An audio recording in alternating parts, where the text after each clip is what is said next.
Gostei disso. Bem-vindos ao curso de vendas para consultores imobiliários.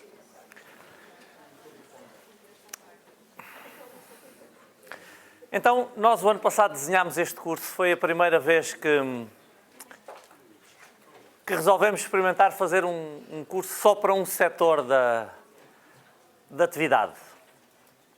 Fizemos o ano passado e resolvemos voltar a fazer este ano. E já decidimos que não vamos fazer para o ano. Portanto, este é o último. Portanto, vocês são os sortudos, vieram fazer o último. O que é que eu imagino que se vai passar aqui hoje? Preparar aqui o nosso dia. Eu imaginei este curso com base em 4 modelos, e alguns de vocês já vão ter folheado aí o vosso manual. Eu acho que há 4 modelos subjacentes à atividade de consultor imobiliário. Aquilo que eu vou tentar dar-vos aqui neste curso é uma perspectiva talvez um pouco diferente, talvez um pouco mais elaborada, da perspectiva que vocês costumam ter nas várias formações que estão disponíveis no mercado para consultores imobiliários, sejam formações dadas dentro das agências imobiliárias, das redes imobiliárias, sejam as que hoje em dia também já são dadas por vários outros formadores fora disso. E quando eu digo que quero dar-vos uma perspectiva um bocadinho diferente, não vos estou de forma nenhuma a dizer que vou dar uma perspectiva melhor.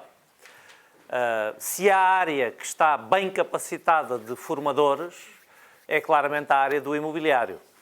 Quando eu vos digo que vos quero dar uma perspectiva um bocadinho diferente, era que não fazia muito sentido, até na linha daquilo que nós fazemos de uma forma geral na nossa empresa, ser mais uma formação de mercado imobiliário que vos ia ensinar mais uma vez as coisas que vocês já podem aprender noutros lados.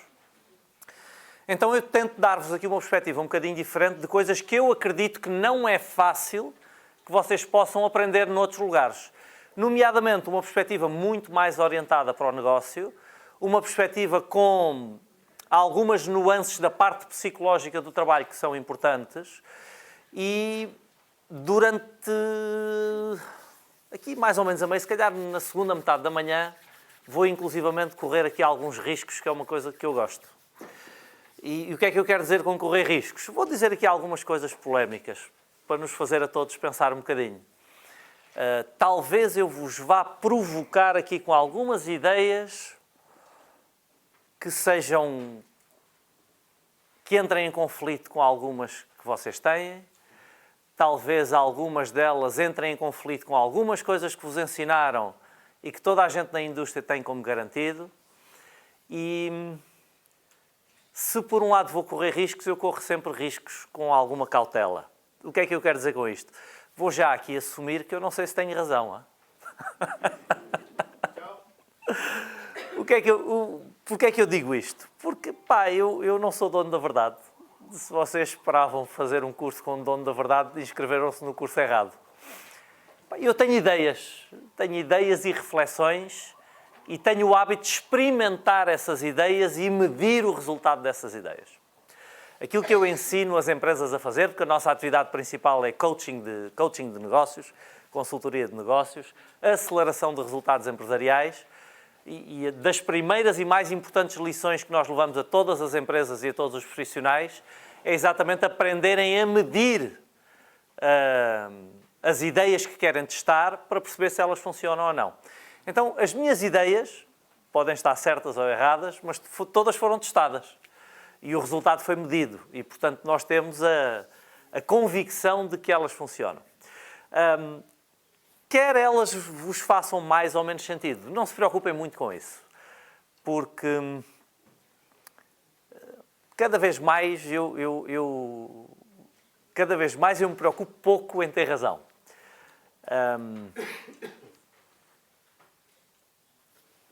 No final do dia, vocês vão ter que escolher o que funciona para vocês ou não.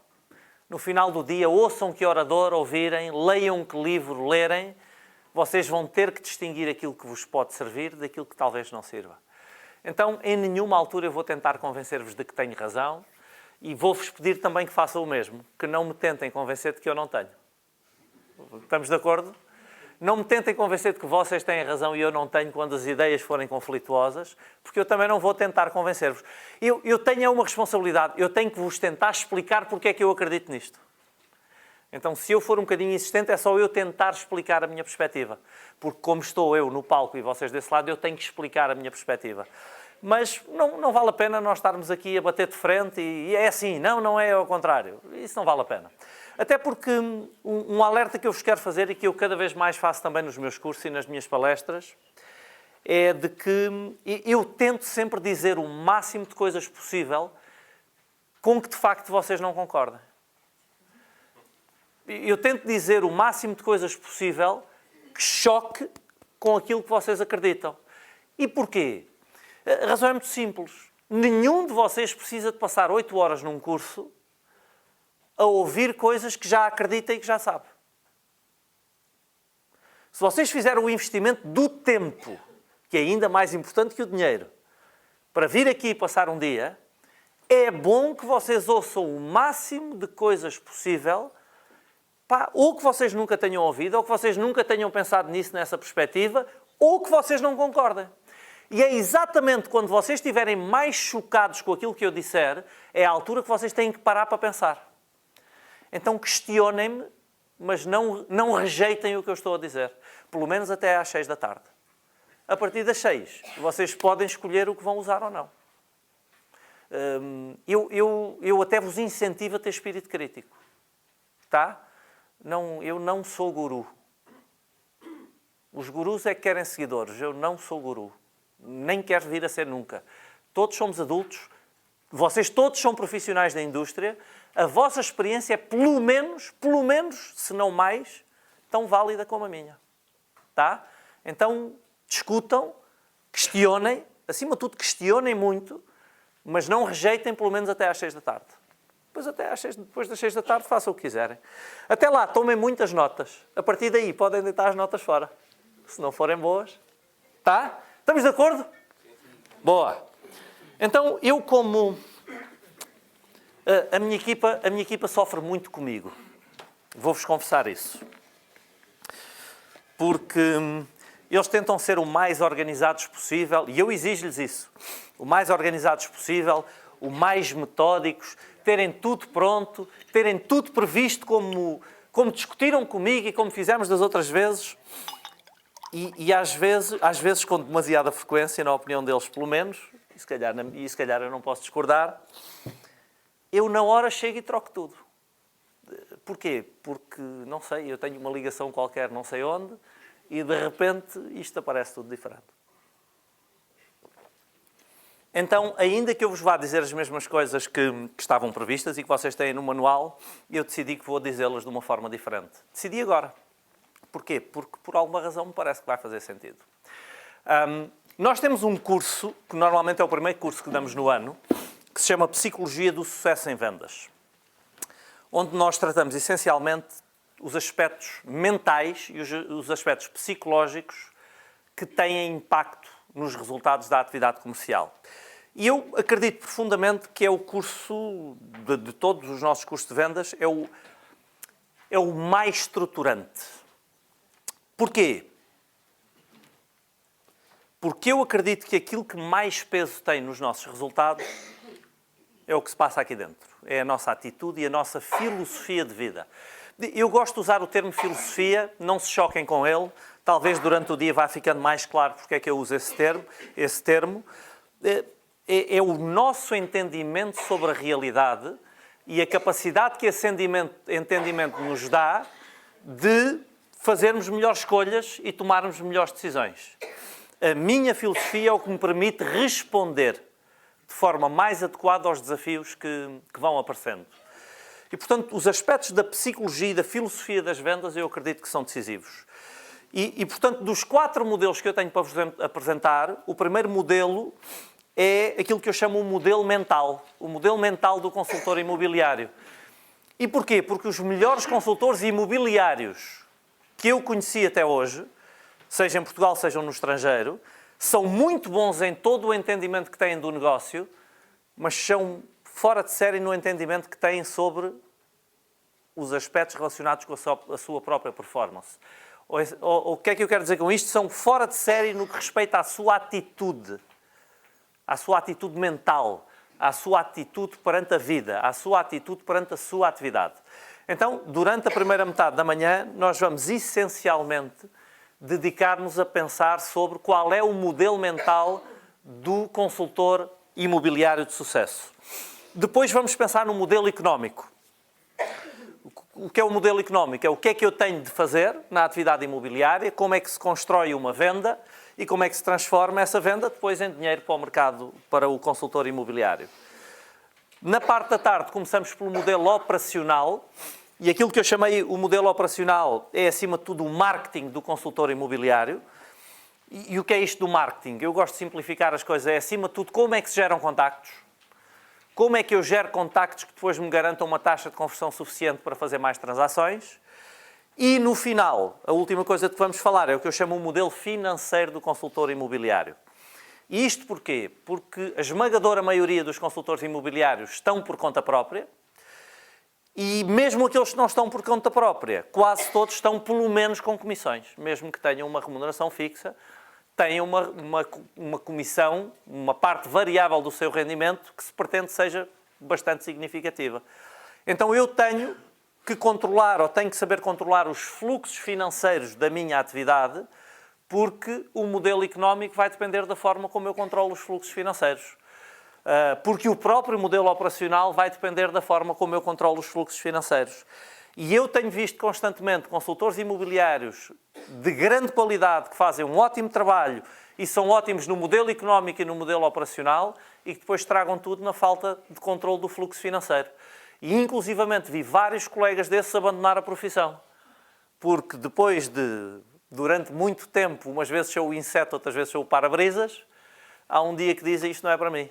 E vou fazer outra coisa onde ganham, se calhar, menos de metade daquilo que ganhavam aqui. Só que têm um rendimento fixo. Enquanto aqui temos que aprender a controlar o fluxo financeiro. Aqui tornamos-nos praticamente empresários. Então eu tenho que aprender a controlar os meus fluxos de caixa. Então é assim que nós vamos. É assim que nós vamos hoje. Vou começar por vos mostrar aqui, para vos explicar o modelo mental, e agora entramos no modelo mental, vou começar por vos explicar aqui outro modelo, um modelo que eu posso confessar-vos que quase tudo aquilo que nós fazemos hoje na minha empresa tem por base este modelo. É por aqui que nós começamos. Isto é um modelo estatístico muito básico. Eu sei que quando uso a palavra estatístico ou matemático, há logo pessoas que ficam incomodadas. Fiquem tranquilos, porque eu só vou fazer desenhos, toda a gente vai entender, é muito fácil de entender. Só que este é um modelo explicativo da performance humana. É o modelo que nos ajuda a perceber o que é que distingue o top 20% dos consultores imobiliários dos outros 80%. Então, agora até o intervalo, o meu objetivo é mostrar-vos o que é que tem que acontecer aqui dentro para nós garantirmos que estamos no top 20% da performance nos consultores imobiliários. Alguns de vocês estão a pensar, mas eu já estou no top 20%.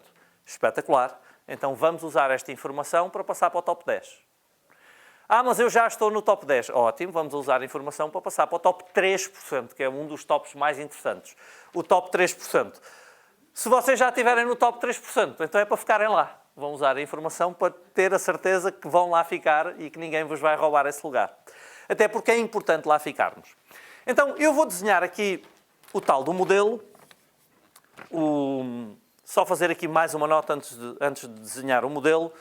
Há um senhor chamado Jack Welch, que é considerado por muita gente como o melhor gestor de empresas da história, o mítico gestor da General Electric, que a transformou em determinada altura na maior empresa do mundo.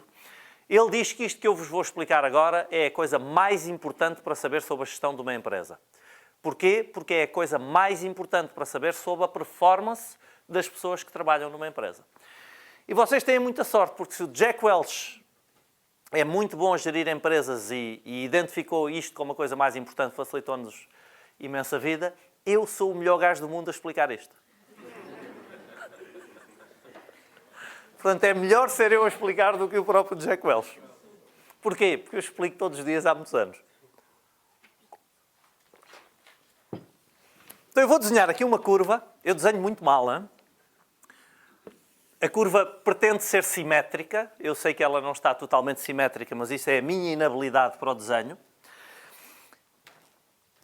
Em estatística, nós chamamos isto uma curva normal ou distribuição normal. Também há quem chame curva de Gauss, porque foi desenvolvida exatamente por um senhor com este nome. E nesta ponta da curva vão ficar os consultores de melhor performance. Nesta ponta da curva ficarão os consultores de menor performance. Lembrem-se que isto é uma performance comparativa. O meu lugar na curva depende da minha performance, mas também da performance de todos vocês. Portanto, nós estamos em comparação uns com os outros. Para isto, nós temos que assumir, e vamos assumir ficticiamente, que temos aqui uma forma perfeitamente objetiva de medir essa performance. Qual é a forma que nós normalmente usamos para medir a performance? O volume de vendas. O volume de comissões geradas. É uma forma suficientemente objetiva, não será perfeitamente objetiva. Porquê é que eu digo que não é perfeitamente objetiva? Porque, obviamente, não é igual medir um consultor que começou há 6 meses com um consultor que tem 6 anos. Obviamente, não é igual medir um consultor que trabalha, sei lá, na zona da Avenida de Roma com um que trabalha em Freixo Espada à Cinta. Não é igual. Têm mercados com características totalmente diferentes, então não é perfeitamente objetivo comparar os dois. Mas vamos admitir que é. Vamos admitir que o volume de faturação nos dava um critério perfeitamente objetivo para medir a performance do consultor. Porque a única coisa que eu quero é que vocês percebam o modelo mental. Então vamos admitir que isso seria uma forma perfeitamente objetiva, sabendo já que não é. Então quem vender mais? O fulano que vende mais de todos é este. O fulano que vende menos de todos está aqui nesta ponta da curva. Os outros distribuem-se ao longo da curva e há de haver aqui uma média. É a média da performance dos consultores. Estamos a assumir que, neste caso, é a média das vendas dos consultores imobiliários. E podemos escolher qualquer universo. Podíamos escolher os consultores nesta sala, podíamos escolher os consultores de Lisboa, podíamos escolher os consultores do país ou até os consultores do mundo. O que nós quisermos. Então, estamos a querer identificar o que é que pode ajudar-nos a vir para o top 20% da indústria. O que é que distingue os consultores que estão no top 20% dos outros 80%? Paulo, porquê 20%? Porquê 20%? E porquê é que eu hei de ter que estar no top 20%? Porquê é que eu não hei de ser um gajo médio? O que é que há de errado em ser médio? E a resposta é nada. Não há sequer nada de errado em ser o pior de todos. O pior em termos de performance. Não há nada de errado em ser este. Se vocês me permitirem aqui um exemplo bastante pessoal.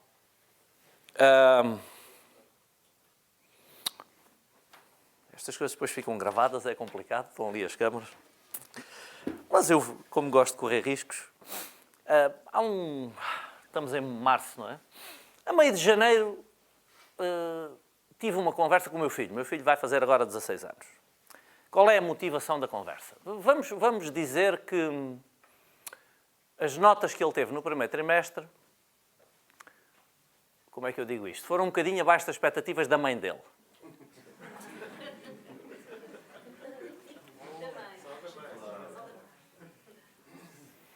E vamos dizer que eu fui alvo de alguma pressão por parte da mãe de ter uma conversa com ele e vamos assumir que eu cedi a essa pressão.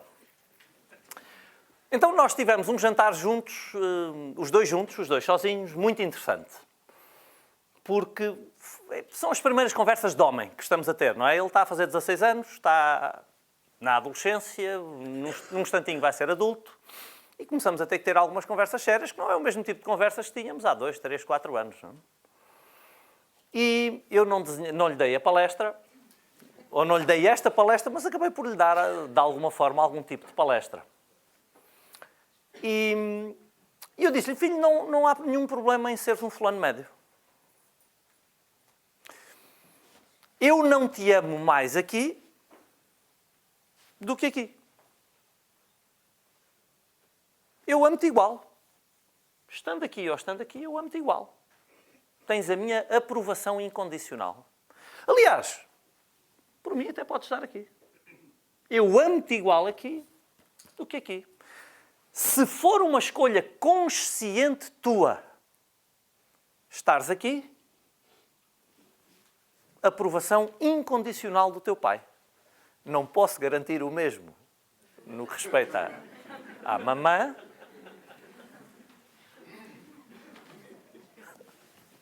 Só posso responder por mim. Mas a do teu pai tens. Podes ficar tranquilo.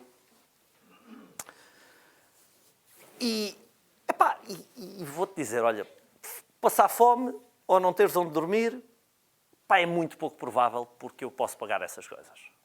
Eu não quero pagá-las a partir de uma certa altura, mas a verdade é que eu não te vou deixar dormir na rua e não te vou deixar passar fome. Portanto, aqui em casa tens sempre uma cama, um abraço e um prato de sopa. Então tu até podes escolher estar aqui. E eu aprovo. Agora, tens que saber que estilo de vida podes ter ali. E vamos falar só de aspectos materiais, nem sequer vamos falar de gratificação intelectual, não vamos falar sequer de evolução espiritual, nada disso. Só aspectos puramente económicos.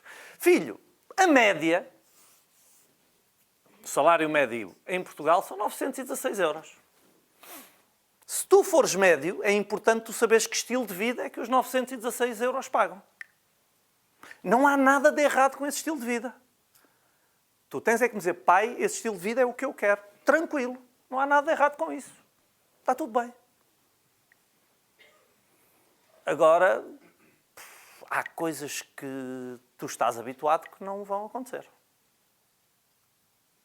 Gostas de viver numa casa assim? E ele disse, sim, gosto desta casa. Depois tenho-lhe dizendo, tu lembras-te de uma casa onde o pai foi... Eu tenho umas casas de investimento que eu arrendo e calhou há um ano atrás, eu tive que ir, nem sequer sou eu normalmente que faço isso, mas tive que entregar umas chaves a um inquilino porque dava jeito. Estamos a falar de uma casa em Setúbal, não na zona mais central, uma zona mais suburbana, um apartamento já antigo, 2 quartos, é onde as rentabilidades são mais altas para o arrendamento. 2 quartos, o apartamento não tem problema nenhum, é um apartamento antigo, com 2 quartos, pequenito. E eu disse, lembras-te da casa que fomos entregar umas chaves a um inquilino o ano passado? E ele disse, lembro. Tu gostavas de viver naquela casa? Não. Ok. Pois aquele senhor que foi para lá viver é engenheiro no Porto Celo. Provavelmente ele ganha mais do que a média.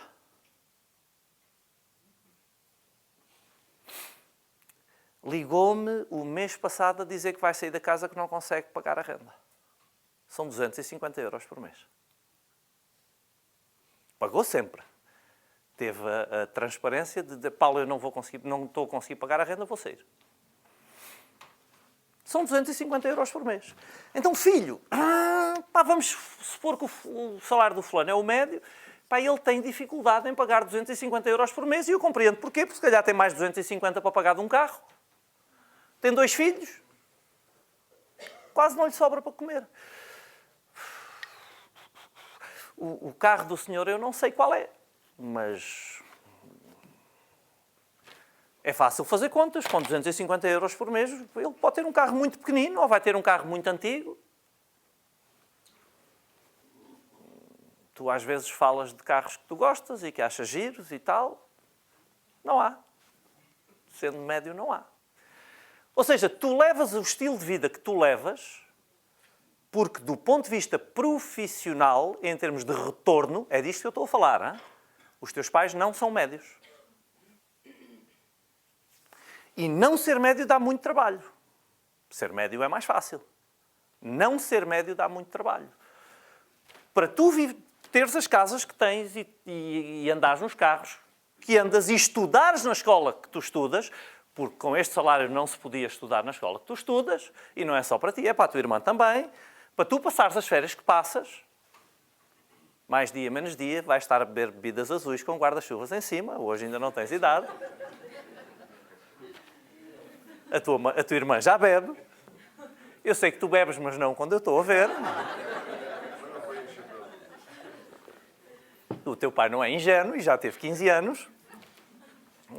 A gente às vezes parece que se esquece que também teve 15 anos e das coisas que fazia. Eu não me esqueço, eu lembro-me bem, parece que foi ontem. Aliás, eu ainda tenho um rapazito de 15 anos dentro de mim. Então, filho, está tudo bem. Eu só quero que tu tenhas noção de que são escolhas que tu estás a fazer. E porquê é que eu vos estou a dizer isto? Porque eu estou a insistir que vocês fiquem no top 20%. Mas deixa-se-me permitir elaborar um bocadinho mais, porque às vezes é exatamente desta elaboração que nós entramos numa reflexão que nos permite fazer uma escolha, porque estar aqui ou aqui é uma escolha individual. Todos nós temos capacidade de estar aqui. Nós não estamos a fazer essa escolha. Eu, por exemplo, sempre fui um fulano muito competitivo.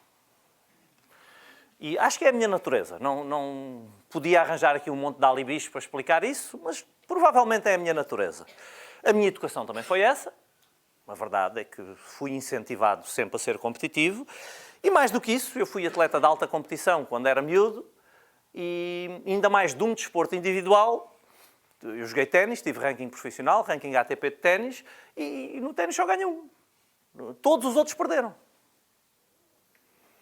Então, o fulano ou é o número 1 e chegou ao domingo e ficou contente, mas só um é que ficou contente. Se o quadro tiver 32 pessoas, os outros 31 vão treinar na segunda-feira depois de ter perdido. Só um é que ganhou. Então, eu naturalmente tornei-me uma pessoa competitiva. Ainda mais no ténis, há outros desportos assim, mas num desporto como o ténis, quando nós perdemos, perdemos contra um indivíduo. Eu não, sei lá, vamos todos correr, só ganha um. Pá, mas eu não perdi contra um de vocês, perdi contra os outros. Perdi contra o grupo. Eu coloquei-me no grupo, fiquei em 4º lugar, ou 5º lugar, ou 10º, ou o que for. Mas dilui-se. Agora, uma pessoa perder contra outra, num mano a mano, um frente a frente, e pá, para o ego é muito duro, aquele gajo foi melhor do que eu. Então é duro desse ponto de vista. Então, a minha criação foi de um fulano muito competitivo. Até há muito pouco tempo atrás, eu ou era o número 1 ou o resto já não me interessava. O número 2 era o primeiro dos últimos. Foi a mentalidade que eu fui refinando ao longo do tempo. Até que às tantas percebi que isto era extremamente injusto para mim próprio. Porquê? Porque a probabilidade de haver sempre um fulano melhor do que eu é grande, não é? Ser o melhor dos melhores, dos melhores, dos melhores. A gente vive em angústia se estiver sempre em comparação com os outros. E depois eu nunca consigo ficar contente com o meu resultado. Porquê? Porque a minha satisfação depende não do meu resultado, mas dos resultados dos outros. Eu posso ter feito um grande trabalho, chego e 3 gajos fizeram um trabalho melhor que o meu, e eu já fico infeliz. Eu não fico infeliz pelo meu trabalho, eu fico infeliz pelo trabalho deles. E é muito triste isso. Para mim, é a minha avaliação pessoal. Eu comecei a perceber que isto era muito injusto para mim próprio. Eu não tenho o direito de fazer isso a mim próprio. Eu não tenho o direito de andar infeliz porque os outros são bons. Nem é ecológico. Quer dizer que eu tenho que torcer contra as outras pessoas. Eu tenho que torcer pelo mal dos outros. Se eu só estou contente se estiver no número 1, se a minha avaliação, a autoavaliação for sempre comparativa, eu tenho que torcer pelo mal das outras pessoas. É como no desporto. O fulano é do Benfica, tenho que torcer contra o Porto. Os amigos do Porto, porque eu sou benfiquista, tenho amigos do Porto, grandes amigos que são do Futebol Clube do Porto. Quando eles estão contentes, eu estou danado. Eu não posso ficar contente por eles. Porquê? Porque se eles estão contentes, é porque eu perdi. É porque eles estão a somar pontos e eu não estou. E isto não é saudável. No desporto tem que ser assim. Mas no nosso dia-a-dia não tem que ser assim. Então eu sei que o que estou a transmitir aqui é contraditório, é um paradoxo. Eu, por um lado, estou a dizer, vocês têm que se comparar uns aos outros para estar no top 20%, e por outro lado, estou-vos a dizer que, do ponto de vista da nossa felicidade, do nosso bem-estar e da nossa espiritualidade, é estúpido uma comparação. Bem, eu hoje nem sequer quero colocar-me na posição de me comparar. Foi uma decisão que eu tomei. Eu não me quero comparar. Eu quero comparar-me comigo próprio. Eu quero que esta palestra hoje seja melhor do que a palestra que eu dei ontem. E que a de ontem tivesse sido melhor do que a de ontem. Isso eu exijo a mim próprio. E por isso é que eu às vezes chego aqui e troco as coisas na hora. Eu sinto que se fizer de uma forma diferente me vai sair melhor. também tem a ver com a experiência, com a prática que nós temos e alguma sintonia que nós vamos conseguindo. Eu exijo a mim próprio que esta seja melhor do que a última. Mas é uma comparação comigo mesmo. Eu sei que sou capaz de fazer ainda melhor. Ok, Paulo, então decide lá. Como é que a gente resolve isto? Porquê o top 20% então? É uma coisa muito simples. Pá. É que nós vivemos num mundo equilibrado num princípio de 80-20. A matriz matemática que rege o universo, por alguma razão, eu não estive envolvido nas primeiras decisões, portanto não me perguntem porquê, mas equilibra-se num princípio de 80-20. Isto foi descoberto por um matemático italiano chamado Pareto, tanto que deram a isto o nome de Lei de Pareto. Há um equilíbrio de 80-20 na matriz matemática que rege o universo. Como tal, os 20% dos consultores imobiliários, o top 20% dos consultores imobiliários, divide entre si 80% das comissões que são geradas. Isto tem que ser assim, pessoal? Claro que tem, é uma lei. É a mesma coisa que vocês dizerem que a caneta não tem que ser atraída para o solo em aceleração constante se eu abrir a mão. Claro que tem, é uma lei. 1 milhão de vezes que eu abro a mão, 1 milhão de vezes que ela é atraída para o solo em aceleração constante. Então eu recruto mais consultores, despeço outros consultores, dou treino, baralho, dou de novo, vai dar outra vez um equilíbrio de 80-20. Eventualmente não são os mesmos nos 20 e nos 80, mas inevitavelmente volta a dar um equilíbrio de 80-20. Pessoal, então aqui a questão é simples. Ou estou no grupo dos poucos que dividem muito, ou divido com um grupo mais pequeno a parte do leão, ou esgravato no chão com um monte de outros fulanos pelas migalhas. Porque o contrário do 20-80 é muito mais duro, que é o 80-20. Ou seja, é que estes 80% dividem entre si só 20% das comissões. E isto é inevitável. Então, ou estou num lado ou estou no outro. E esta é a dura realidade. E isto não tem a ver com injustiça social, não tem a ver com a lei que faz o homem que é mal organizada. Não, há sempre um princípio de 80-20. 80% é dividido entre 20%. E por muito que isso não seja bonito, peçam contas a quem organizou isto. É uma lei. Então, se eu me proponho a estar numa indústria, é bom que eu esteja no top 20% dessa indústria. Porque 80% dos resultados vêm de 20% das pessoas que estão no top da indústria. Quais são as características mentais, filosóficas, de atitude das pessoas que estão ali naquele top 20%?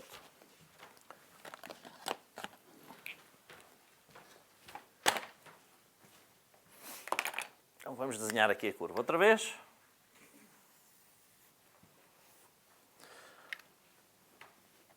Primeira característica que foi identificada nestas pessoas. Responsabilidade.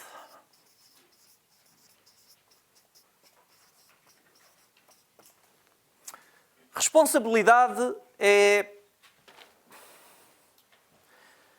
uma ideia muitas vezes entendida de uma forma demasiado suave por nós. É um conceito que ou uma palavra que nós usamos muitas vezes com ligeireza, sem entender o seu significado mais profundo. Este é o valor número 1 que eu tento passar aos meus filhos. E este é o ponto de cultura número 1 em qualquer empresa que eu tenha tido até hoje. Responsabilidade. E responsabilidade é a minha capacidade de encontrar respostas. Responsabilidade. A habilidade de responder. Então, não é o que acontece que determina os meus resultados. Não é o que acontece que determina o meu futuro. Não é o que acontece que determina o volume das minhas comissões.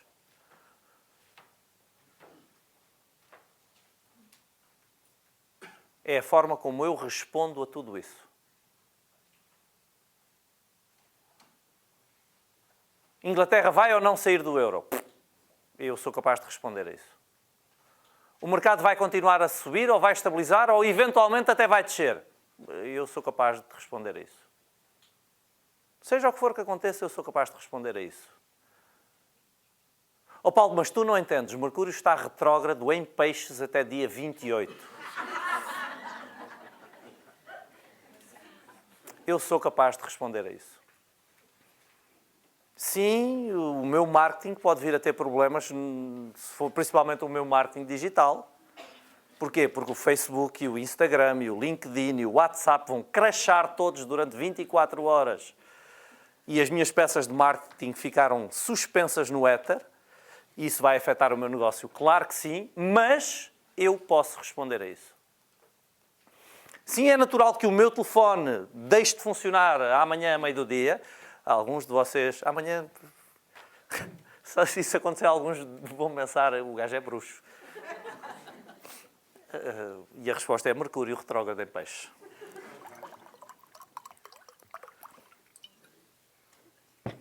Oh Paulo, mas tu não entendes, saiu a carta da raposa e a do rato no tarô cigano. Eu sou capaz de responder a isso. Mas eu fiquei doente. Eu sou capaz de responder a isso. O que quer que aconteça, nós temos a capacidade de encontrar uma resposta. Eu podia dar-vos um curso inteiro a contar-vos histórias de pessoas a quem aconteceram todas as desgraças da vida. E encontraram forma de responder e de atingir os resultados que procuravam. Só que os desafios que vão aparecendo dão-nos o álibi perfeito, dão-nos a explicação perfeita para nós ficarmos na nossa zona de conforto. Oh Paulo, eu já tenho uma boa desculpa para não aparecer com os resultados que, eventualmente, alguém poderia ter a expectativa que eu aparecesse. Tu não entendes, o mercado agora está a subir. Tu não entendes, o mercado agora está a descer. A verdade é que tudo funciona como alibi, tudo funciona como justificação. Quando o mercado estava a descer, ai Jesus, que o mercado está a descer, agora já não dá para este negócio, fecharam um monte de imobiliárias, um monte de consultores saiu do mercado, os outros acomodaram-se a vender menos e de repente o mercado começa a subir. Ai Jesus, que o mercado agora está a subir e os proprietários agora já não precisam de nós. Oh, meu caro amigo, tu queres um mercado como? Porque até quando está de lado tu te queixas, tudo serve de alibi para justificar a zona de conforto. A mentalidade é muito simples. Ou eu me proponho a encontrar respostas para todos os desafios que aconteçam, porque eu garanto que vão continuar a acontecer. Vamos ter os desafios do mercado, da economia, da política, do sistema fiscal, da segurança social, os ventos da economia onde soprar, os ventos do conflito, os ventos da concorrência, os ventos dos nossos problemas pessoais. Eu não quero azarar a vida de ninguém, mas eu garanto-vos que nos próximos anos uma parte esmagadora de nós, não vou dizer de vocês, vai ter problemas financeiros, de saúde e relacionais. Como é que eu sei isto? Eu tenho uma ligação e estou a ler a sala e... Não, é porque isto é a vida. De verdade, a vida são tensões financeiras, relacionais, sejam amorosas, sociais, profissionais e saúde.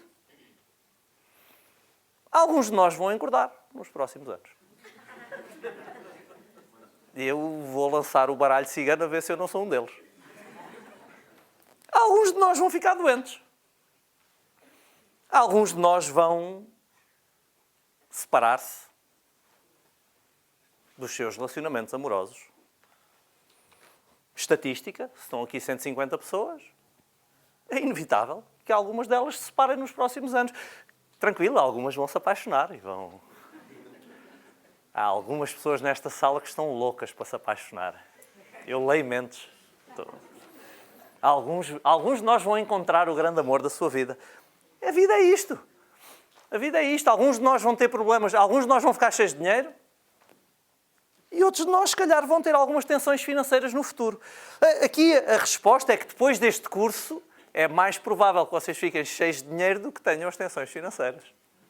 Se aplicarem o que aprenderam no curso. Porque há quem venha fazer os cursos e depois não aplique. Então não interessa o que acontece, interessa o que eu faço sobre isso. Problemas não foram coisas reservadas só para alguns de nós. Todos nós temos a nossa dose.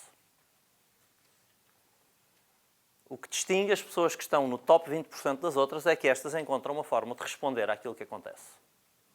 Às vezes encontram oportunidades onde os outros estão a ver ameaças.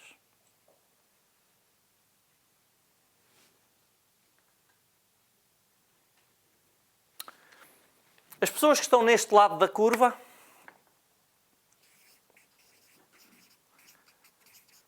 tendem a ser fanáticas da definição de objetivos. Eu confesso-vos que tenho muito medo de falar de objetivos. Porque é um assunto que está banalizado. E como tudo aquilo que está banalizado, nós tendemos a dar menor importância. Paulo, ouço falar de objetivos há 10 anos, estou cansado de ouvir falar de objetivos, já não há nada de novo que tu me possas dizer sobre objetivos. E eu sei perfeitamente para que é que servem os objetivos, para nos darem uma orientação, para nos ajudarem a progredir. Então, como isto é um assunto banalizado e que me deixa nervoso, eu tenho a responsabilidade de dizer qualquer coisa interessante sobre objetivos quando falo de objetivos. Então vou tentar ser mais profundo do que aquilo que normalmente nos aparece.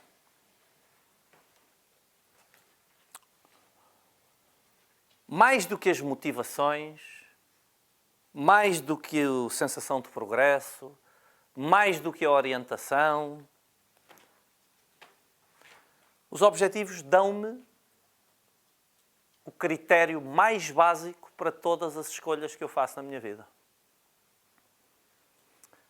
Se eu não tiver um objetivo, eu não consigo fazer as escolhas mais básicas da vida. Eu não consigo distinguir entre ir para a esquerda ou para a direita. Estamos a falar deste ponto. O que é que me faz decidir sair deste hotel, ou quando sair deste hotel, optar entre a esquerda e a direita? Para onde é que eu quero ir? Espero que se riam, mas que entendam a profundidade do que eu acabei de dizer. Se eu quiser ir para um objetivo, eu escolho esquerda. Se eu quiser outro objetivo, eu escolho direita. E é crítico nós entendermos isto. Todas as decisões da nossa vida, as mais simples, devem ser norteadas pelo destino a que eu me proponho. Quando eu não me proponho a destino nenhum, eu tenho dificuldade em fazer escolhas. Eu baralho-me. Alice no País das Maravilhas. Um dos romances mais brilhantes algum dia escrito. Cheio de pérolas de sabedoria. Embora tenha sido descrito sob influência de substâncias estupefacientes. Obviamente. A própria Alice, se vocês recordarem ou se leram o romance, entrava no País das Maravilhas quando comia cogumelos. E o autor seguramente que comeu cogumelos enquanto escrevia o romance. O que não significa que o romance não esteja cheio de grandes pérolas de sabedoria. Há uma parte do romance em que a Alice chega a uma bifurcação. Ela tem um caminho para a esquerda e tem um caminho para a direita. E não sabe qual das duas direções há de tomar. Eu ia-vos pedir que vocês tentassem ler um bocadinho para lá daquilo que é a história propriamente dita, escolher entre a esquerda e a direita, mas tentar perceber aquilo que eu acho que o autor nos queria trazer, que era o que é que pode significar a esquerda ou o que é que pode significar a direita. O que é que pode significar escolher um lado ou escolher o outro. Quando ele nos apresenta a esquerda e a direita, apresenta-nos o quê? Duas direções diametralmente opostas. Podemos estar a escolher entre a neve e a praia. podemos estar a escolher coisas um bocadinho mais sérias. Podemos estar a escolher entre a liberdade e a clausura. Podemos estar a escolher entre a paz e a violência. Podemos estar a escolher entre a luz e a escuridão. Podemos estar a escolher entre o bem e o mal. Mas a Alice não sabe para onde há de ir. E aparece o gato Cheshire. Aquele gato que só aparece aos bocados. Às vezes aparece a cabeça, outras vezes aparece a cauda, outras vezes aparece só os olhos, só a boca. Aparece o gato Cheshire e ela pergunta ao gato qual dos caminhos é o caminho certo. E o gato, com inteligência profunda, pergunta-lhe para onde é que tu queres ir. E porquê é que eu digo que isto é inteligência profunda? Porque o único critério para escolher a esquerda ou a direita é onde eu quero chegar.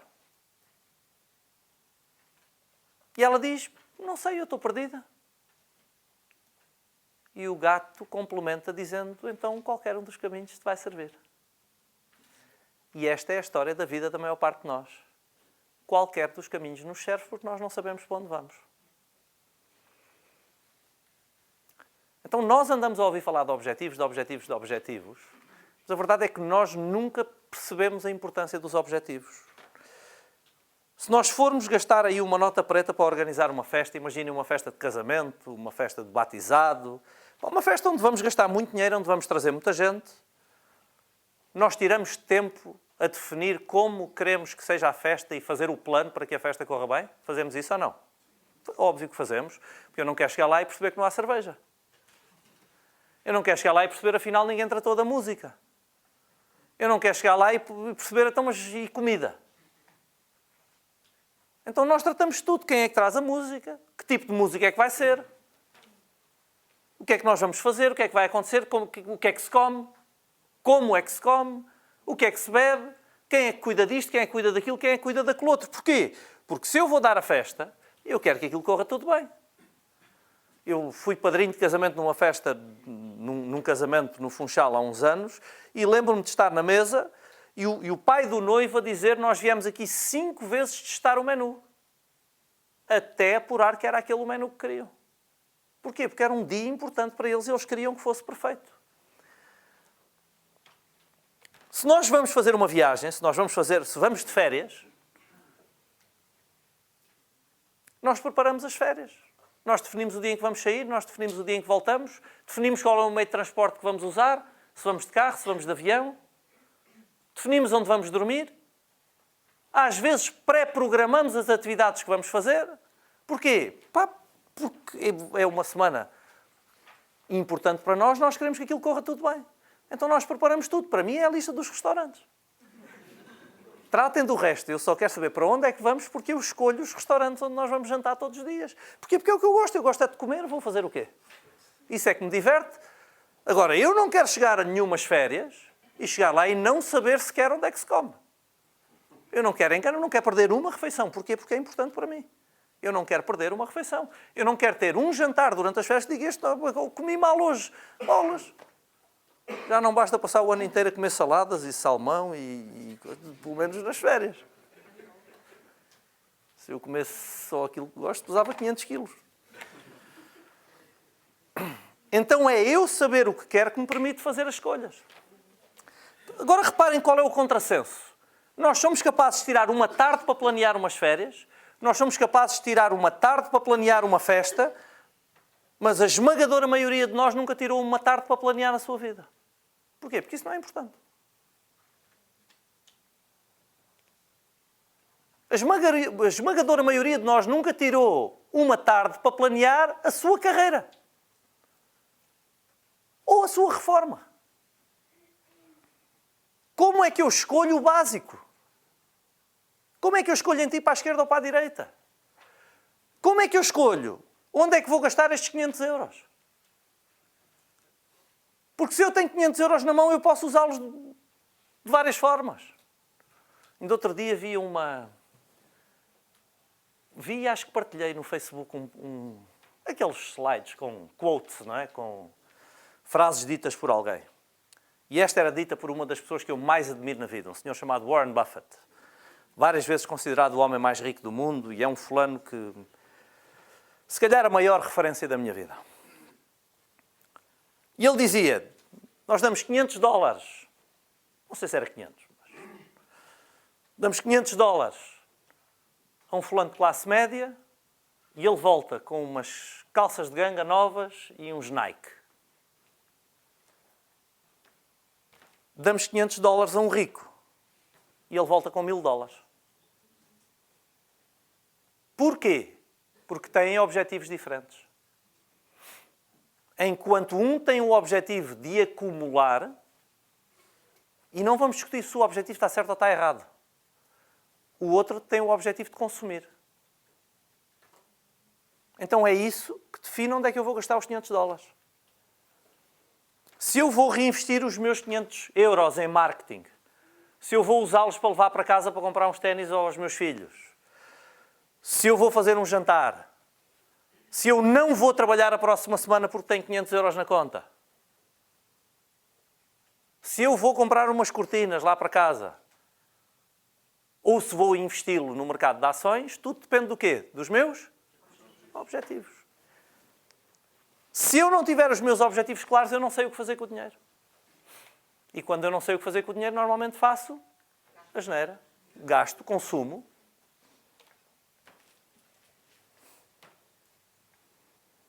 Hoje temos um jackpot de 82 milhões Não, e se calhar uma parte importante de vocês ou jogou ou vai jogar. Quando há um jackpot destes, hoje já não se faz tanto isso, mas houve uma altura em que a televisão ia para a rua e ia perguntar às pessoas se lhe sair os 82 milhões, o que é que fazia com o dinheiro? E toda a gente tem uma lista de coisas que fazia. E a lista é normalmente uma forma de dar cabo dos 82 milhões.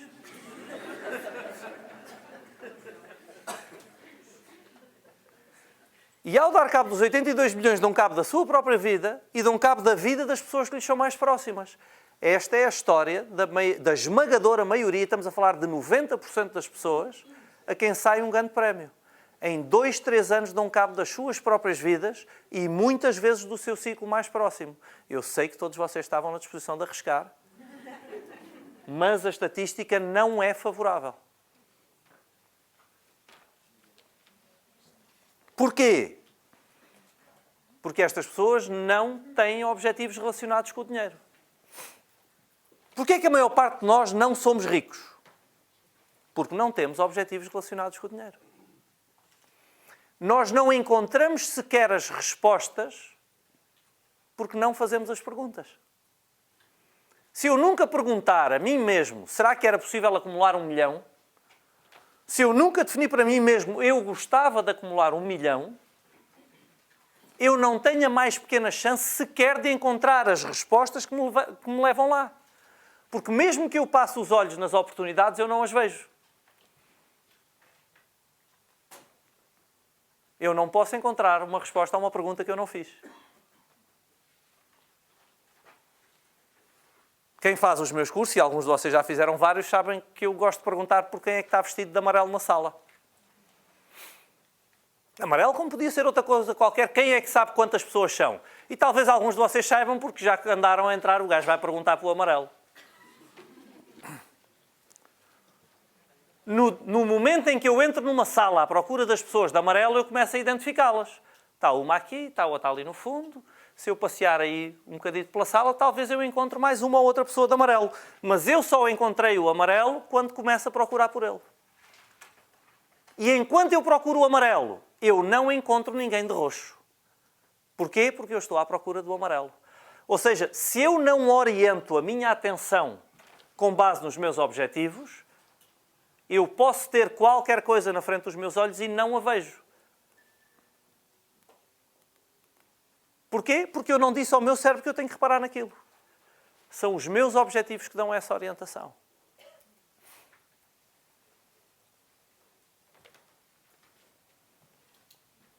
Porquê é que os consultores no top 20% normalmente têm objetivos? Porque eles fazem melhores escolhas sobre o seu dia-a-dia. Eles fazem melhores escolhas sobre o que têm que investir em formação ou se têm que investir em formação. Eles fazem melhores escolhas sobre a utilização do seu tempo, que é o que nós vamos ver a seguir. Eles fazem melhores escolhas sobre a forma de falar com os seus clientes. sob o tipo de estratégia de negócio que têm. Porquê? Porque eles têm um objetivo. Eles fazem melhores escolhas, não quer dizer que eles acertem sempre.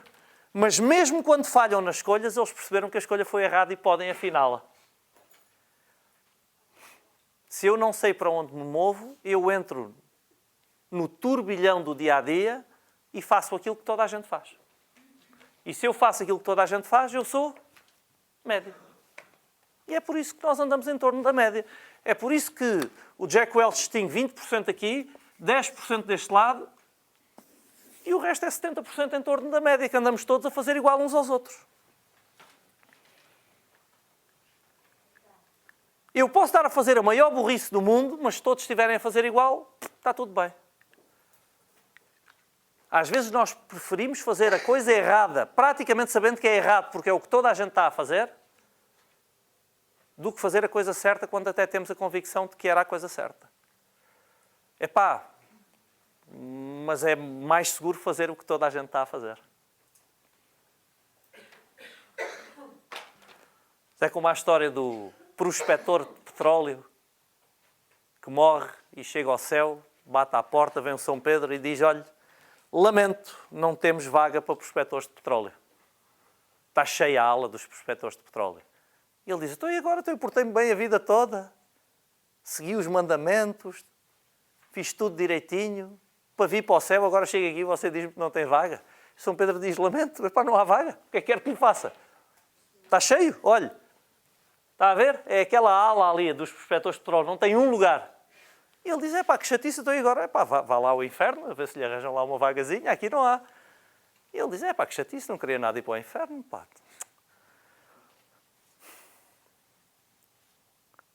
A ala é aquela que está ali? É. Posso dizer qualquer coisa lá para dentro? Pode. Pessoal, dizem que encontraram petróleo no inferno. E os prospectores de petróleo todos, vum! E a ala fica vazia. E o São Pedro disse: olha, bom, já temos vaga. Faz favor de entrar. E ele diz: não, vou com eles, não vais ser verdade.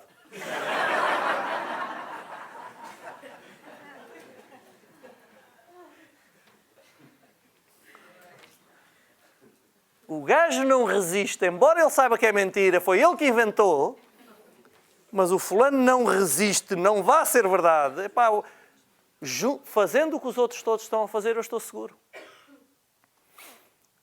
Isto é como quando nós éramos miúdos e hoje adultos não somos muito diferentes, mas é aquela coisa que a gente sabe que vai fazer e que é errado e que vai dar barraca. Epá, ou vamos ser expulsos, ou vamos não sei o quê. E os miúdos estão naquela conversa. Caraças, epá, se todos alinharmos, eu também alinho. Pá. Sabemos que é asneira, mas se fizermos todos juntos, parece que aquilo se dilui, já não há problema. Sabemos que vamos ser castigados, mas não vou ser castigado sozinho, vamos ser castigados todos juntos. Nós gostamos de ser médios. Ensinam-nos a ser médios a vida toda. Quando nós definimos objetivos, nós deixamos de ser médios. Alguns de nós não definem objetivos porque têm medo de deixar de ser médios.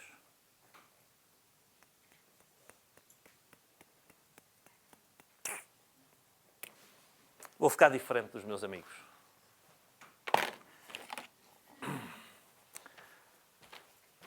A terceira característica que se encontra nestas pessoas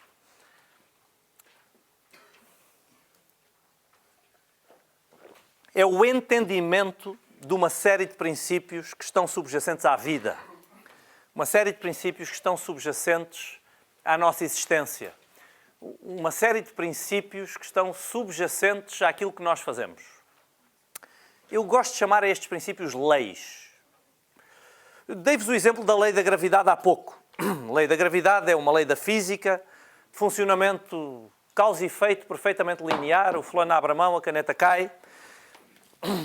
É uma das leis mais óbvias da natureza. Qualquer criança até 1 ano de idade já teve uma série de experiências com a lei da gravidade. E ainda que ela não consiga elaborar sobre a lei da gravidade, ela com 1 ano de idade já sabe gerir a lei da gravidade. Porque já teve 2 ou 3 experiências dolorosas que a fazem entender que não pode brincar na pontinha do sofá porque vai cair e vai se magoar, etc, etc, etc. Se o fulano não entender a lei da gravidade, isto pode ser perigoso para ele? Sim ou não? Nenhum de nós provavelmente estaria vivo se não entendêssemos a lei da gravidade. Ou seja, não entender a lei da gravidade não me permitiria sequer assegurar a minha integridade física. Agora, a lei da gravidade não é a única lei. Há um monte de outras leis. Há leis que são da física mecânica newtoniana, como a lei da gravidade, e essas são as óbvias, têm um funcionamento linear e são observáveis pelos sentidos. Mas há uma série de leis da física quântica, por exemplo, que nós já não conseguimos observar, só entrando dentro do átomo. Não quer dizer que não sejam leis e não quer dizer que não estejam a funcionar. E depois há uma série de leis mentais, princípios mentais, que também não são observáveis pelos sentidos. Então estas têm que ser entendidas. O conhecimento desses princípios, o entendimento profundo sobre esses princípios, sobre essas leis, como eu costumo chamar-lhe, é crítico para eu obter um determinado resultado. Porquê? Porque eu não consigo um resultado confrontando uma lei do universo. Isto é a mesma coisa que o fulano dizer eu vou ser mais perto que o universo. Eu não sou crente, mas para quem for, é o mesmo dizer vou ser mais perto do que Deus. Ele organizou isto de uma forma. Mas eu acho que isto está errado, eu vou fazer aqui uma coisa melhor. É o entendimento profundo da lei da gravidade que nos permite fazer voar um Boeing. O Boeing não contraria a lei da gravidade. Alinha-se com a lei da gravidade e consegue um determinado resultado. Todos os nossos resultados são obtidos em alinhamento com as leis. A falta de resultados é um menor entendimento destes princípios. Então há princípios que nós temos que entender. Temos que entender o que é que me coloca no top 20%. Isto são leis da estatística.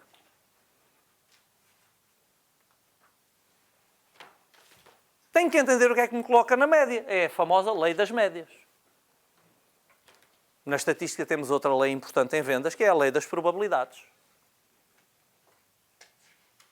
Dar-vos outro exemplo.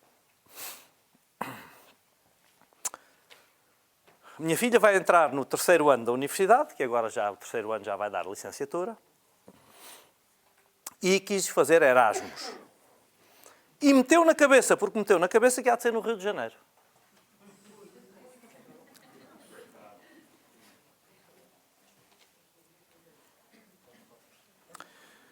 O Rio de Janeiro é só a cidade mais perigosa do Brasil nos dias que correm. E eu não sei se vocês têm noção, mas nós estamos a falar de perigo real, de perigo de vida.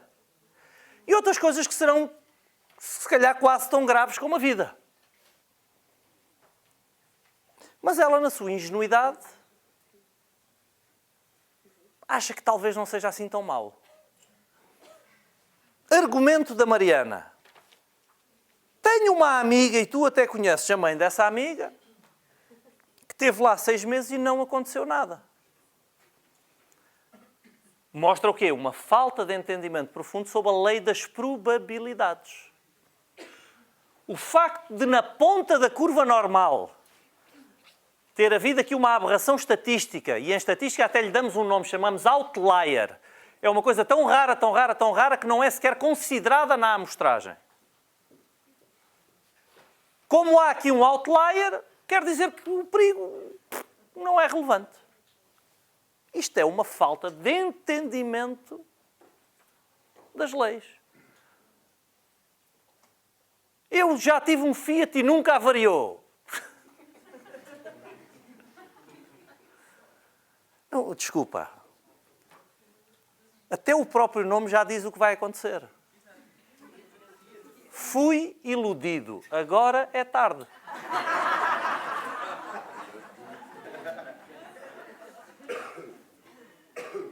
Isso não devia tocar uma campainha?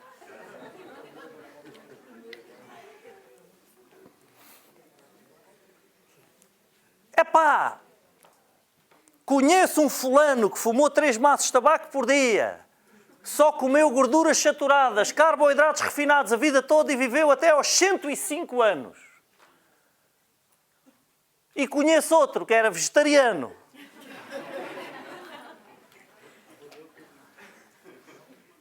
Não tinha vida sexual.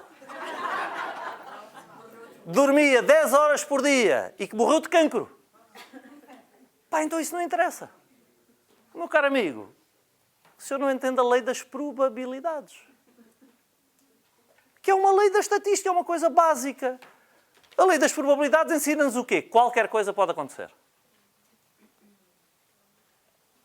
E que através de cálculos sofisticados eu consigo avaliar qual a probabilidade dessa coisa acontecer ou não.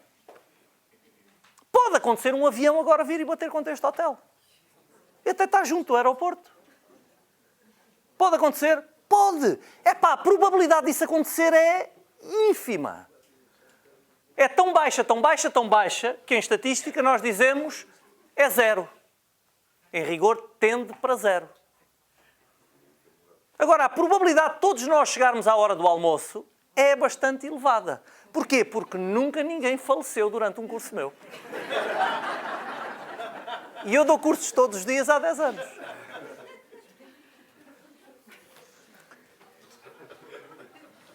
O que eu não posso é deduzir que, como nunca ninguém faleceu durante um curso meu, e eu dou curso há muitos anos, e já foram algumas dezenas de milhares de pessoas que frequentaram os meus cursos, prolonga a esperança média de vida.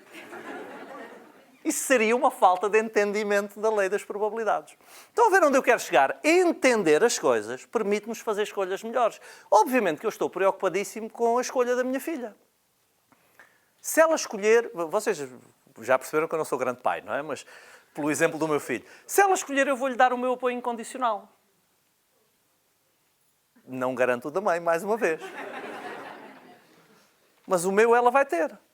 Porquê? Porque ela vai ter todo o meu apoio em todas as escolhas que ela fizer na vida. Porque eu quero ensinar os meus filhos a fazer escolhas. Eu quero ensinar os meus filhos a pensar pela sua cabeça. Eu não quero que eles pensem pela minha. Tomara eu saber o que é certo para mim, quanto mais saber o que é certo para eles. Eu engano-me todos os dias no que é certo para mim. Como é que eu posso ter a arrogância de achar que sei o que é certo para eles? Então, se ela escolher, vai ter o meu apoio. O meu apoio tem incondicional. Agora, vou ficar porque eu sei o que é o Rio de Janeiro. Eu sei porque vou ao Brasil com muita frequência. Então, sei o que é. Nunca aconteceu nada. Nunca aconteceu nada onde? Mas eu não vou assim tanto para o Rio de Janeiro. E quando vou, garanto-lhe que vou com medo.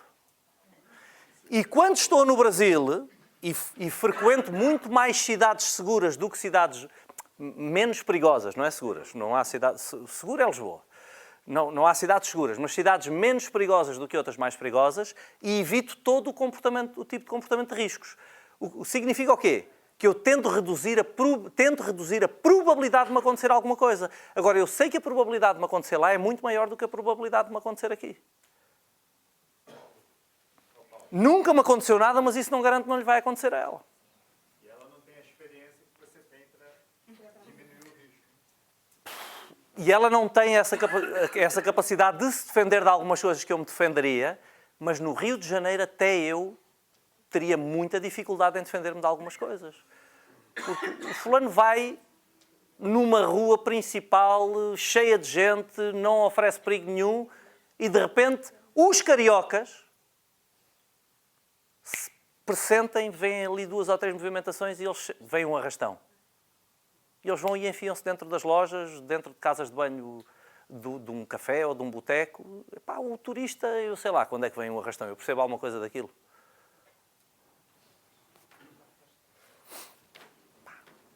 Eu sei que não posso andar em São Paulo. São Paulo é uma das cidades para onde eu vou mais. Mas eu sei que não posso andar nem na Avenida Paulista, que é relativamente segura, que eu não posso andar ao telemóvel. Porque aumentei imediatamente a probabilidade daquele assalto de impulso, que é o fulano viu o telemóvel, gostou dele, vai levá-lo. E nem sequer dou por isso, porque há um que me empurra, eu viro, o outro passou, levou-me o telemóvel, nem sei de onde é que aquilo veio. Quando olhei, nem sei quem foi. Sei que o telemóvel me saltou da mão. Já foste, hashtag. Mas queria perguntar uma coisa. Os grandes trades não vêm precisamente desafiar a lei das probabilidades? Por exemplo, no desporto e em outras áreas. Porquê que lhe parece isso? Porque quem olha para a probabilidade e diz eu se calhar consigo ir para além nesta probabilidade, não Usain Bolt, Cristiano Ronaldo, acho que o desporto é mais fácil para... Parece-me que pode haver aí um menor entendimento da lei das probabilidades. Vou-lhe dar o exemplo do Cristiano Ronaldo e do Usain Bolt. Parece-me que da sua, lamento. Vamos usar esses dois exemplos que são os seus. O Ronaldo é um entendimento profundo da lei das probabilidades. E eu vou-lhe dar exemplo do que é o entendimento profundo. Ele treina o dobro do que qualquer outro profissional de futebol. É o primeiro a chegar, é o último a sair. Os outros vão descansar e ele fica em casa a treinar, tem um ginásio em casa para treinar. Há uma nova tecnologia de crio-recuperação. O Real de Madrid ainda não tem a máquina, mas ele já comprou e tem na casa dele. O Ancelotti, que foi treinador do Real de Madrid, chegou a comentar que muitas vezes chegavam das viagens 2, 3 da manhã, chegavam ao estádio, toda a gente se metia no carro para ir para o pé da família e o Ronaldo deixava a Irina à espera para ir, na altura era a Irina, para se ir meter na máquina de crioterapia às 3 da manhã durante 1 hora. Porque para bater aqueles recordes todos ele não pode ter lesões. E é um fulano que está com 34 anos, fez agora 34, não é? Acho que foi 34 agora em fevereiro. E continua a fazer coisas que não passa para a cabeça dos de 24. É um entendimento profundo da lei das probabilidades. Ele sabe que quanto mais treina, quanto melhor treina, quanto melhor recupera, ele vive em dieta. Aliás, nota-se pelo abdominal que ele faz questão de mostrar simplesmente para as pessoas entenderem a lei das probabilidades.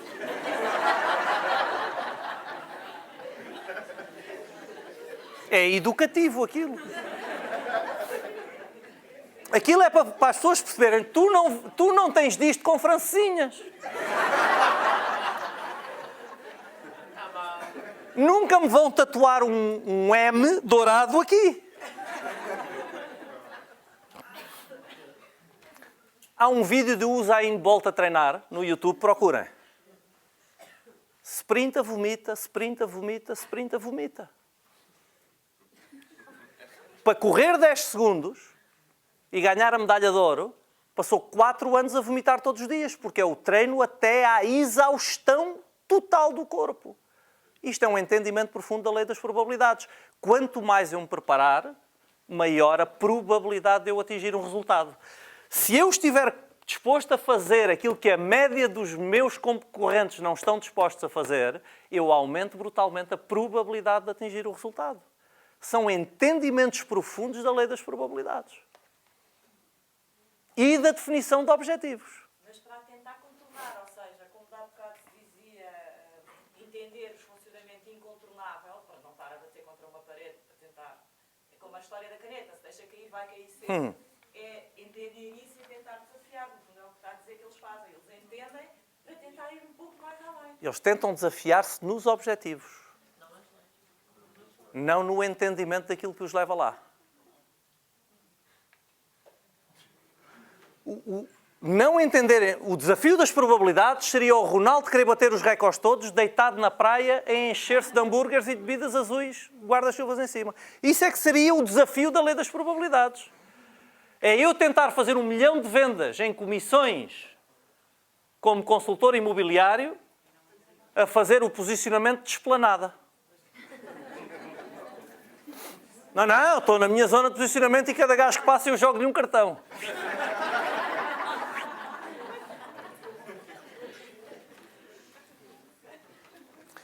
E vocês estão-se a rir disso, mas eu já tive num curso meu um diretor comercial a defender que, mas eu não me importo nada que os meus consultores estejam de esplanada o dia todo, desde que seja na zona de posicionamento deles. E eu discuto o entendimento da lei das probabilidades que ele tem. E são estes dogmas que eu quero discutir agora depois do intervalo, porque às vezes nós vamos repetindo uma coisa tantas vezes e toda a gente está de acordo e parece que está certa. E eu tenho que discutir isso. Eu nunca vi um consultor do top 20% passar o dia na esplanada da sua zona de posicionamento.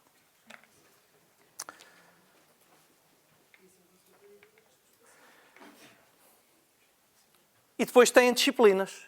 As pessoas que estão ali no top 20% têm disciplinas. Disciplinas diárias. Em rigor, os meus resultados são a consequência direta das minhas disciplinas. Lei da causa e efeito. Os meus resultados são efeitos com causas bem determinadas a montante. E há uma lei matemática, ou um padrão matemático por trás dos resultados de um consultor. E vocês odeiam que eu diga isto, e ainda vão odiar mais quando eu elaborar um bocadinho sobre isto à tarde. É onde eu sei que a minha popularidade desaparece. É quando vos confronto com esse padrão matemático. É que as comissões que vocês geram decorrem diretamente das vossas disciplinas diárias, nomeadamente do número de contactos que vocês fazem.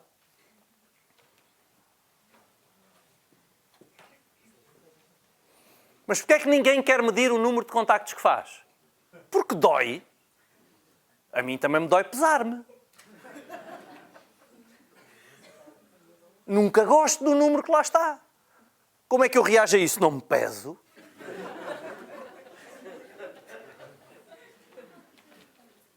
Assim que eu começo a vacilar na alimentação, paro de me pesar.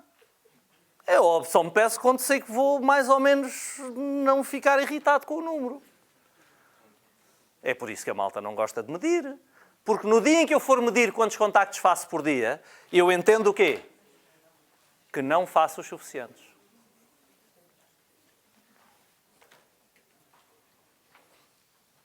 Depende do número de imóveis que eu visito por dia. Outra disciplina diária devia ser a visita de imóveis. Vocês acreditam que há consultores imobiliários que, em média, não veem um imóvel novo? Estou a falar de ver quando eu falo, é uma visita de angariação. Há consultores imobiliários que não visitam um imóvel por dia.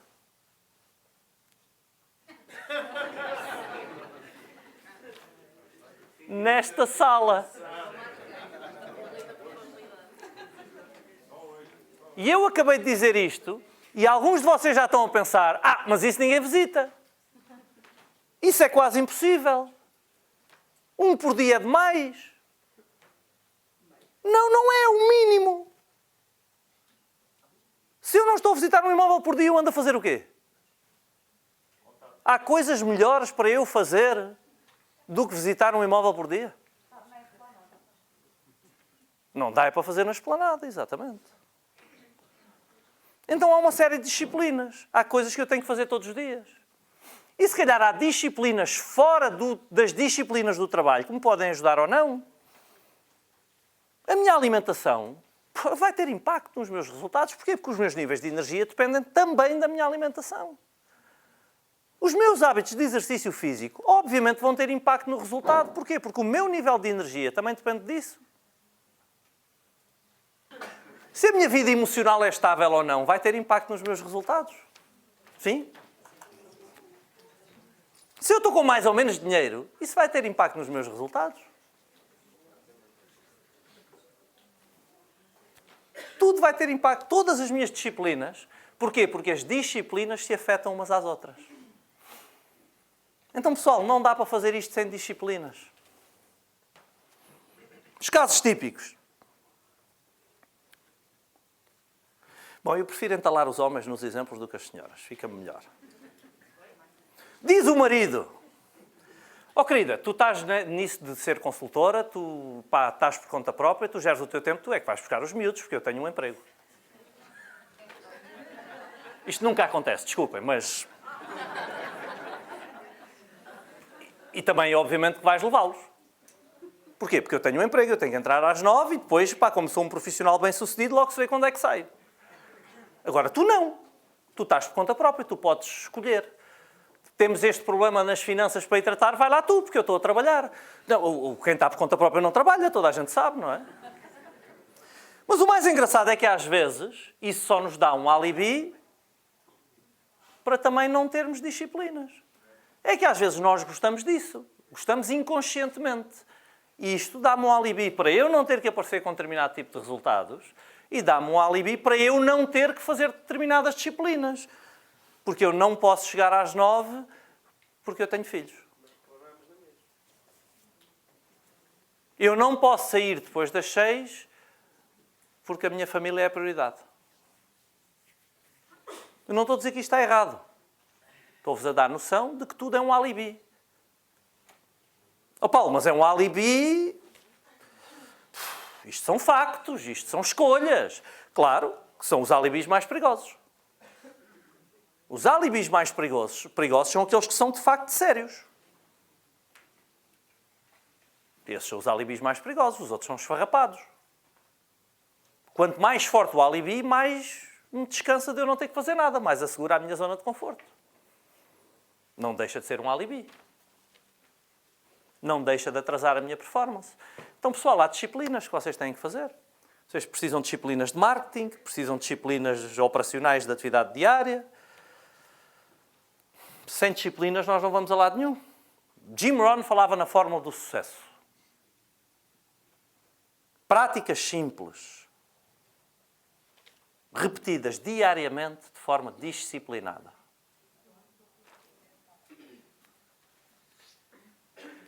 Eu acho incrível como é que eu digo a fórmula do sucesso e menos de metade das pessoas tomou nota. Epá, eu um dia ouvi isso da fórmula do sucesso, mas não me lembro o que era.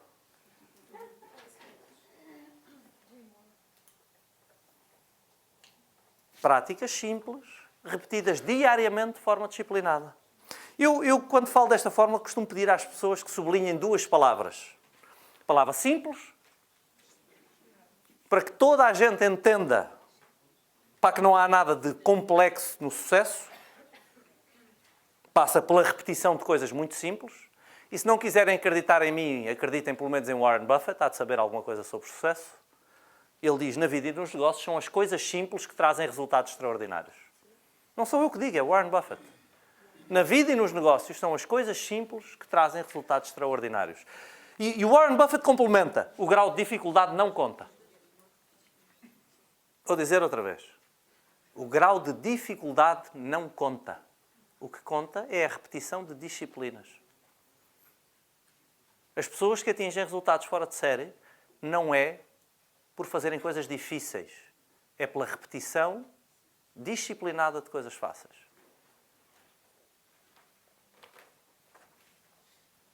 A segunda palavra que eu costumo pedir que vocês sublinhem é uma palavra muito importante. Diariamente. E o que é que diariamente significa? Todos os dias. Então, para vocês verem o meu nível de flexibilidade, vocês até podem escolher. Ou fazem diariamente, ou fazem todos os dias.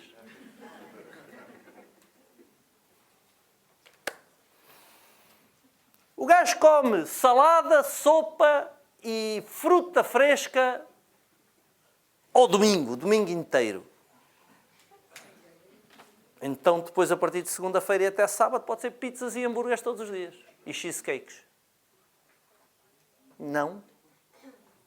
Sopa, salada, fruta fresca, diariamente. Que o hambúrguer seja a exceção. Toda a gente sabe isto. A questão é quem é que está a fazer. Portanto, tem que fazer novos contactos comerciais todos os dias. Se um dia não fizer, que seja a exceção. Mas que seja uma exceção compensada nos outros dias. Todos os dias eu tenho de identificar novos proprietários que colocaram os seus imóveis à venda. Todos os dias. Porque não há nada mais importante para fazer do que isso. Mas eu tenho que cortar flyers. Tu não entendes.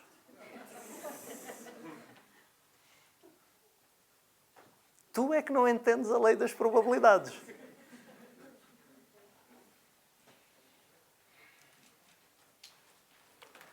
Mas eu tenho este contrato que está aqui, desta venda que está para sair, e isto tem aqui um monte de berbicastos, e tu não entendes, eu tenho que ir para o advogado, porque eu preciso desta comissão. Tu é que não entendes a lei das prioridades. Estás a pôr as coisas urgentes antes das importantes. Estás a focar-te no acessório e não no estruturante. O entendimento das disciplinas é crítico. Vamos ver um bocadinho mais sobre isso depois do intervalo.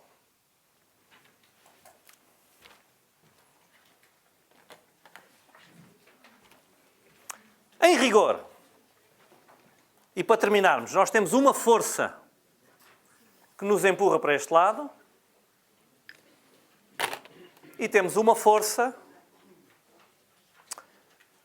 que eu disse agora não é muito correto. Nós temos de exercer uma força que nos empurre para este lado, porque há uma força que nos puxa para o lado contrário. É como que uma força de inércia. É como esta caneta está a ser atraída para o Sol neste momento. Porquê é que ela não está no Sol? Porque eu estou a exercer a força contrária. Então eu exerci a força contrária durante o ano de 2018. Disciplinas, investi no entendimento das leis, estudei, li livros, fiz cursos, defini objetivos e fui altamente resiliente e capaz de responder a todos os desafios que a vida me trouxe. Cheguei ao final de 2018, campeão de vendas, palco. Vamos explodir aí uma daquelas coisas que deitam estrelinhas e papelinhos, tirar fotografias, encher o meu Facebook e o meu Instagram daquilo a dizer sou o maior. E sou! Dia 1 de janeiro. Começo do zero outra vez. Então é bom que eu volte a exercer a força contrária. Porquê? Porque se eu não fizer nada em 2019, a força a verde, ou que eu desenhei a verde, puxa-me para baixo. Qual é a força? Isto é das coisas que eu mais tenho estudado nos últimos 2 anos. Eu tornei-me um fanático do estudo destas duas forças, nomeadamente da força a verde. Eu batizei-a. Eu chamo-a de alienação. Alienação. O que é trabalho alienado? Alienação, eu pessoalmente considero o verdadeiro flagelo económico do final do século XX e do início do século XXI. O que é alienação? É a execução da tarefa pela tarefa. É a execução da tarefa pelo processo, com desatenção ao resultado.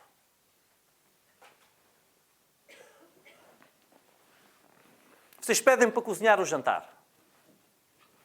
Dizem, Paulo, a cozinha tem tudo. Tem todos os ingredientes e todos os instrumentos que tu precisas para fazer o jantar. Mais ainda, vou-te deixar a receita. Não tem nada que enganar. Epá, se está aí tudo, eu faço. Sou voluntarioso, determinado, vou, claro que sim, quero ajudar. Ninguém pode dizer que eu não colaboro.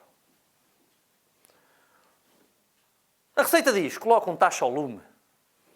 Eu abro o armário onde vocês me disseram que estão os tachos. Só que vocês não me explicaram. Está lá um monte de tachos. Estão tachos grandes, estão tachos pequenos, estão tachos mais altos, estão tachos mais baixos. Diz, é um tacho, é um tacho. O primeiro que sai é o que eu ponho ali. Cubra o fundo do tacho com azeite. Quanto azeite é que é isto? Deixa ver. Glu, glu, glu, glu, glu, glu. Glu, glu, glu. Glu, glu, glu, glu, glu, glu, glu, glu, glu. Glu, glu, glu, glu, glu, glu. Deve estar bom. Pico uma cebola e junto ao azeite. E eu vou e pico aquilo tudo bem picadinho. A mim ninguém me apanha. Aloure a cebola no azeite durante 2 minutos. E quem sabe o mínimo de cozinha já percebeu que, dependendo do tamanho do tacho, da potência do lume, cada fogão tem uma potência diferente. A quantidade de azeite que eu coloquei. 2 minutos a cebola pode estar crua, 2 minutos a cebola pode estar... 2 minutos é 2 minutos, a mim ninguém me agarra. E eu cumpro a receita impecavelmente até ao fim e sirvo-vos uma mixórdia. E vocês dizem, Paulo, isto não ficou assim muito bom. Qual é a minha resposta? Foi a tua receita. Nunca viram isto acontecer? Querem um exemplo? Eu gosto sempre de um exemplo da vida e depois de um exemplo do vosso trabalho. Eu pego eu vou à net e levanto 10 imóveis, 2 ou 3 quartos, cidade de Lisboa, acabados de colocar para vender. Fresquinhos. Chamo um consultor, dou-lhe um guião testado, feito pelos melhores especialistas mundiais em vendas no mercado imobiliário. Tens aqui os 10 contactos fresquinhos, imóveis, liquidez elevada, cidade de Lisboa, e tens aqui um guião elaborado pelos maiores profissionais da indústria e testado. E este comercial faz as 10 chamadas e não marca nenhuma visita. É possível isto acontecer? A seguir, pego nos mesmos 10 contactos, os mesmos, só que já não estão fresquinhos, porque já receberam uma chamada. No mesmo guião, e entrego a outro consultor. Mesmo guião, mesma lista de nomes, marca 4 reuniões. Pode acontecer? Porquê? Aí, um de cada vez. Não, é a mesma pessoa. É a mesma pessoa e o consultor diz a mesma coisa.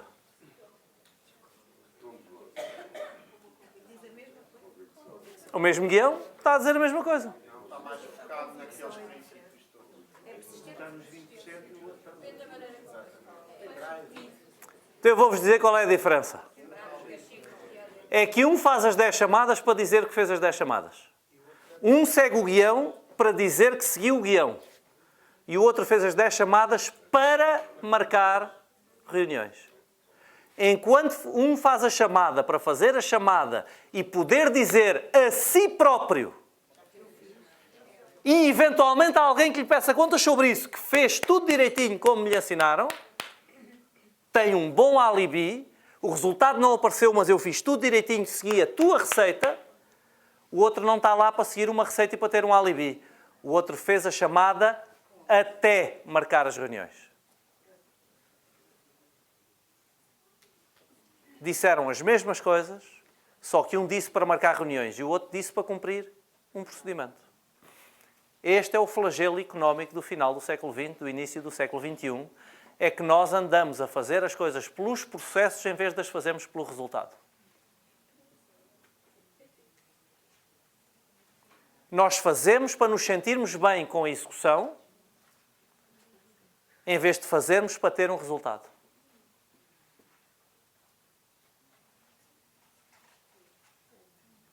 Nós não entendemos que um processo só serve na medida em que traz um resultado.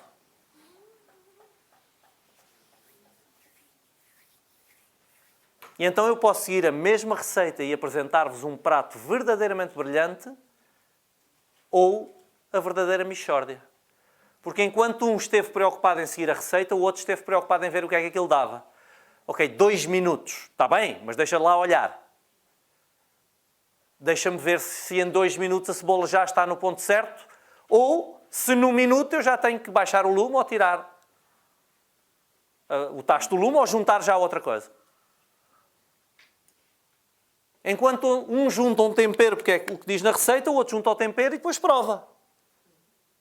Vou pôr mais um bocadinho. Porque ainda não está no ponto. Então um faz o prato para vos servir uma refeição inesquecível. E com a mesma receita, o outro serve-vos uma mixórdia. Mas os dois seguiram a receita. Só que tinham... Não é exatamente um objetivo. O objetivo está certo. Eles tiveram uma atitude diferente. Enquanto um fez o trabalho alienadamente, o outro fez o trabalho de forma envolvida. Envolvimento. No Brasil usam uma palavra que eu acho que descreve isto brilhantemente e por alguma razão em Portugal nós não usamos. Engajamento. Vem do francês engagement e do inglês engagement. Nós deixámos de usar isso em Portugal. engajamento. Sabem qual é a diferença? A diferença é bacon com ovos. No bacon com ovos, a galinha pode estar alienada porque dá o ovo. E o porco? O porco está envolvido.